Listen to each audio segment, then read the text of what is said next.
Hello and welcome back to my video series about research in chemical engineering for undergraduates. In the last video, I explained the overall essence of research. But today, we're going into much more detail about the mechanics. Specifically, where do undergraduates fit into the research process? And what do they usually do on a day-to-day basis?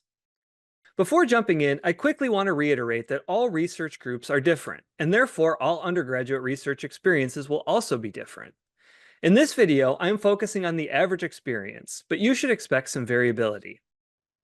First, let's talk about the structure of a typical research group. The professor, also known as the principal investigator, or PI, is the overseer of the group. While they drive the major ideas of scientific inquiry, they often aren't present in the lab for day-to-day operations. Instead, PIs work in their offices, analyzing data, reviewing other articles in the field, or preparing manuscripts and grants. The hands-on work is mostly performed by graduate students and postdocs. Graduate students are typically pursuing their PhD and will be a part of the group for approximately 5 years, while postdocs are usually recently graduated PhDs who will be in the lab for about 2 years before beginning their own research group somewhere else. As an undergraduate research assistant, you'll typically work directly under the supervision of a graduate student or a postdoc mentor. This mentor will hopefully guide you through the various stages of your research journey. Now, let's break down this growth and development into the following 5 stages, starting with the learning phase. By far, the most common feeling that I sense in undergraduates who are considering research is intimidation, which is totally understandable. Research is very advanced and fast-moving. You might be worried that you haven't progressed far enough into your coursework to truly understand what's going on. If this sounds like you, remember what I said in the last video. Research and coursework are very different. No amount of coursework can adequately prepare you for research, so you might as well jump in sooner rather than later. Expect to learn what you need to know on the fly. Some research groups might have a formalized onboarding process for undergraduates, but at minimum, your first day in the group should involve safety training.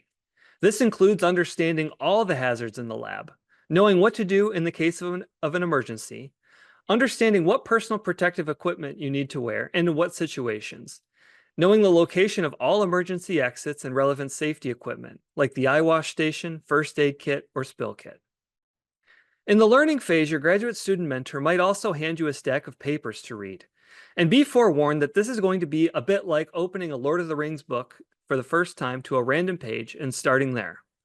Research papers are not written for novices or the general population, and if you understand even 10% of what you're reading at first, you are doing excellent. A common analogy that I've heard here is sipping from a fire hose. Try not to fixate too much on the small details, at least when you're first starting out.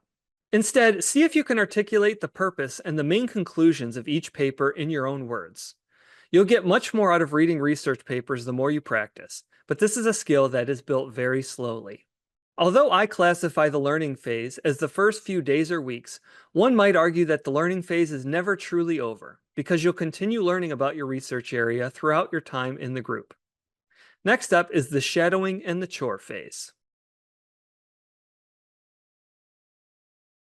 I remember the night before I joined my first research lab when I was an undergraduate. I was searching YouTube to brush up on my lab skills because I was very nervous that my grad student mentor was going to ask me to perform some experiment and find out that I was a fraud because I'd forgotten how to properly use a pipette, a graduated cylinder, or a balance. Rest assured, prior experimental skills are a bonus, but nobody is going to expect you to know how to do these things already. If you'll have to perform experiments, you'll likely shadow your mentor as they perform the experiment first. Make sure to ask for a written copy of all standard operating procedures and take detailed notes. Please don't be shy to ask questions during this stage, even if you think your questions are silly or you think that you should know the answer already. Most procedures and techniques in the lab have to be performed in a very specific fashion, and so it's critical that you understand the reason why. You might also be expected to help with lab chores, such as washing glassware, organizing materials, labeling vials, restocking supplies, and cleaning. Don't underestimate the importance of these tasks. Although they might seem mundane and boring, they are vital for the overall well-being of the lab. They keep the lab running smoothly and allow everyone to work efficiently. Plus, taking initiative in these tasks can really show your dedication and help you integrate into the team faster. Next, we enter phase 3, the experimenter phase. After a few weeks of shadowing, you'll be ready to gain a little independence. In this phase, your mentor will tell you what experiments need to be done and on what schedule, and it's your job to basically be a robot and run them. This phase is where research starts to become exciting because you're getting hands-on experience.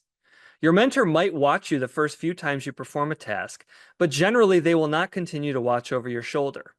Therefore, you need to remain attentive and vigilant. Pay attention to anything unexpected or out of the ordinary, no matter how small, and consult with your mentor. Here, it's critical to mention that mistakes like small spills, contamination, or mixing up of samples will probably happen to you.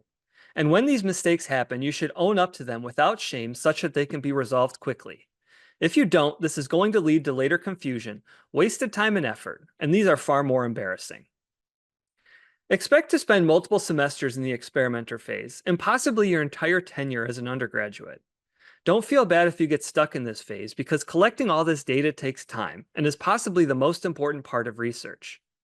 Your contributions in this area are very helpful because they allow the mentor and PI to focus more on the higher level intellectual tasks that drive the research forward.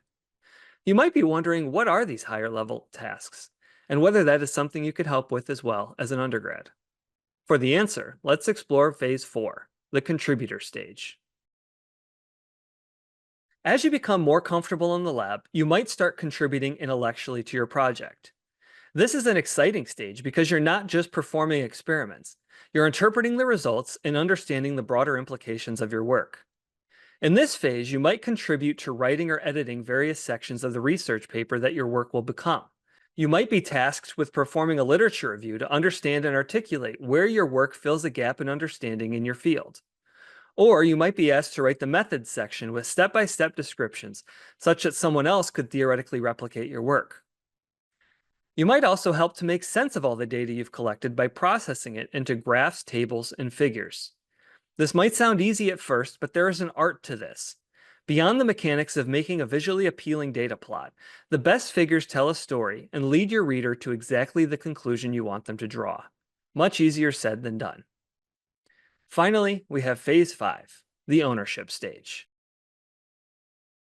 This final stage of undergraduate research involves fully contributing intellectually to projects to drive them forward. This includes every aspect of the research process, from hypothesis formulation to experimental design and data interpretation. As I said in the last video, I think you'll be surprised by how often your experiments will fail. But after the initial frustration wears off, this presents an opportunity to deepen your understanding by explaining why things didn't pan out like you had expected. When you get to the ownership stage, you will brainstorm refinements to your hypotheses and suggest adjustments to your experiments. You also might start reading literature more independently, perhaps drawing inspiration from recently published articles and incorporating new ideas into your work. Most undergrads never reach the ownership stage, and that is totally okay. But if you have the ability and persistence to get here, you're well positioned for a future in research. Paper authorship goes a long way towards grad school applications. So there you have it, the 5 phases of undergraduate research. Remember, research doesn't require specialized knowledge or skills at first.